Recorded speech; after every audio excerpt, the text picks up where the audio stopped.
Thank you. Thank you, Mr. Chandrajit Banerjee. I hope you are able to hear me. Loud and clear. Thank you. Members on the panel, Mr. Chandrajit Banerjee, Mr. Abid Singhi, Mrs. Swati Salgaonkar, Ms. Gitanjali Kirloskar, Mr. Sunil Chaudia, and all the participants in this manufacturing summit, the 20th Manufacturing Summit organized by CII. It's indeed a pleasure to be here, although virtually I would have loved to be in Mumbai. It's always good to be in Mumbai. I congratulate CII for organizing this on a regular basis. I, at the outset, look forward to what will be the outcome of the deliberations that all of you are undertaking during this summit, and would like to take the outcomes into the various initiatives which the government is undertaking and see how it can enable further growth in manufacturing in the years to come. As all of you know, manufacturing has grown in absolute terms and has been able to maintain its share of around 16 to 17% over the last 10 years, albeit not to the desirable levels. We would have liked to grow it faster. Services have grown faster. But we still maintain the aim of reaching 25% in manufacturing sector as far as share of GVA in the country is concerned. And if you see the budget announcements today in this year's budget, there's a lot of focus on supporting manufacturing, a lot of focus on increasing manufacturing in the country. The government has been very supportive. It is not only in this budget, but also in the earlier years, if you see the initiatives which have been taken. Government has been extremely supported towards the goal of Make in India, Make for the World, which is an initiative supported by, again, a lot of other initiatives. Ease of doing business is one of the things which is the topmost. We've done a lot. It all started with the ease of doing business ranking of the World Bank. We've done a lot of work there. A lot of compliances have been reduced, digitized, single windows opened. But what I would like to point is that at this point of time also the government feels that there's much more which needs to be done. There's much more which needs to be done towards reducing the burden of regulations, towards deregulation, and also towards reducing the cost of doing business for the businesses. Now, towards this direction,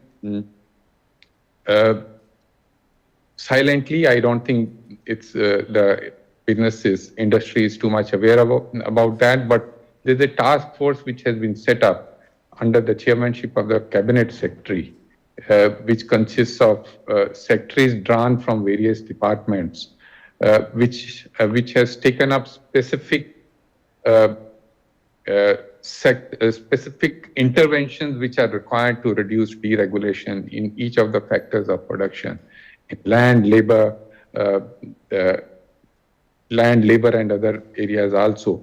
Now, these secretaries, and there's an elaborate action plan which has been drawn up on what needs to be done by each of the states.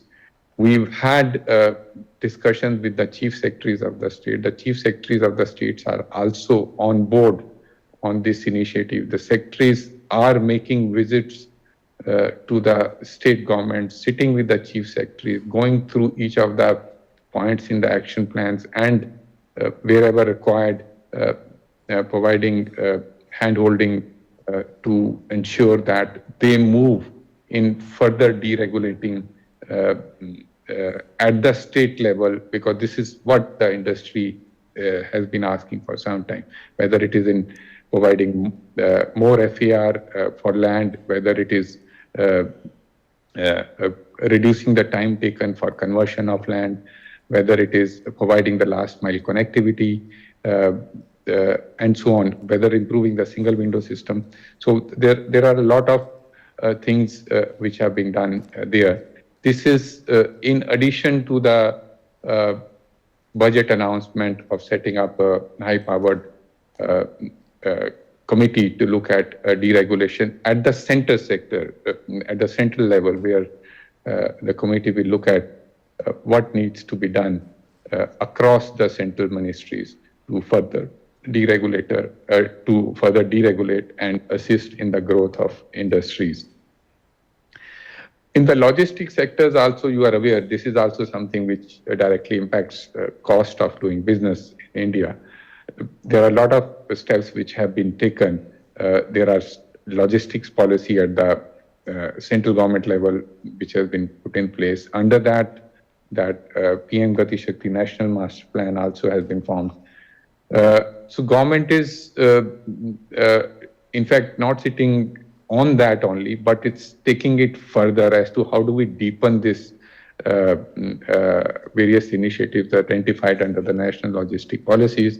It's also working with the state governments to ensure that the state logistics policies, which have been framed by the state governments, they have clear action plans against these logistic policy, and then they work towards ensuring that the necessary infrastructure is available and other bottlenecks which are there, which add to logistic costs, are also reduced. The aim is to reduce the cost to the global benchmarks of 7 to 8% or even lower as we go forward. We have schemes. The PLI scheme is known to all of us. PLI scheme in sectors have shown very good results. We have 1.61 lakh crore of investment which has come in as of March 2025, which has facilitated around 14 lakh crore of production and contributed around 5.31 lakh crore of export, generating around 11.5 lakh jobs.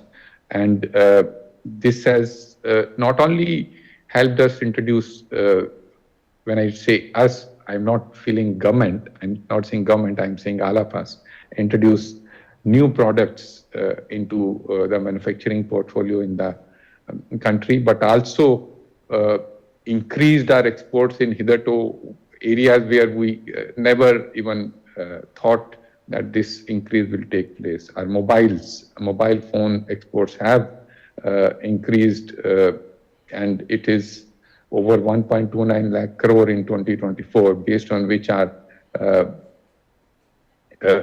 electronics exports are also growing up. If you see the total exports in the country, manufacturing exports, that also has been growing up, though not as quickly as the services exports. And quite a lot of is on account of the PLI support and other schemes also which are there. Now, keeping in mind that these incentives need to continue, some of these incentives need to continue. If you see the budget announcements also this year, we have support which has been announced for labor-intensive sectors like leather and footwear, sectors like toy, and also new sectors like shipbuilding, where the focus of the government is. We hope that this PLI scheme also, as we go forward, will continue to yield much better results, because quite a lot of these manufacturing units are, which were in the initial years of production, would have stabilized their production and would be having much more exports as well as domestic sales happening as we go forward. Having touched upon these few things, I would also like to indicate that there are a number of challenges which face our industries.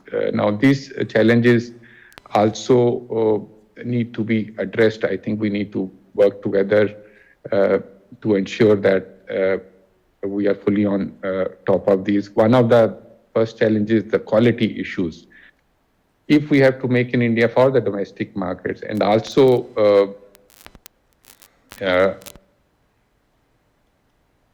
have a substantial share of the export market, we have to ensure that quality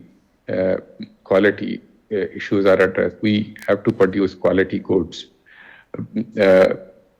We have taken steps towards this. We have introduced the QCOs.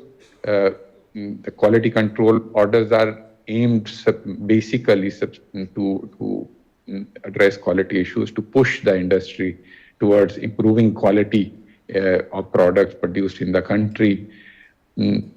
I hope industry is fully, these QCOs have been welcomed. They have created some supply chain issues in some places, which the government has been very prompt in addressing wherever these issues have been brought in, have been brought to our notice, brought to DPIIT or any of the departments' notice. They have acted very promptly. But we also expect that the respective sector leaders build their vendor ecosystem, build their supply chains, value chains within the country also, while also being dependent on whatever is being produced outside, wherever we have comparative advantages, which we can take advantage of, comparative advantages. Those should be taken advantage of by the companies, whether it is labor, whether it is the huge market demand domestically. We should be able to take advantage of that and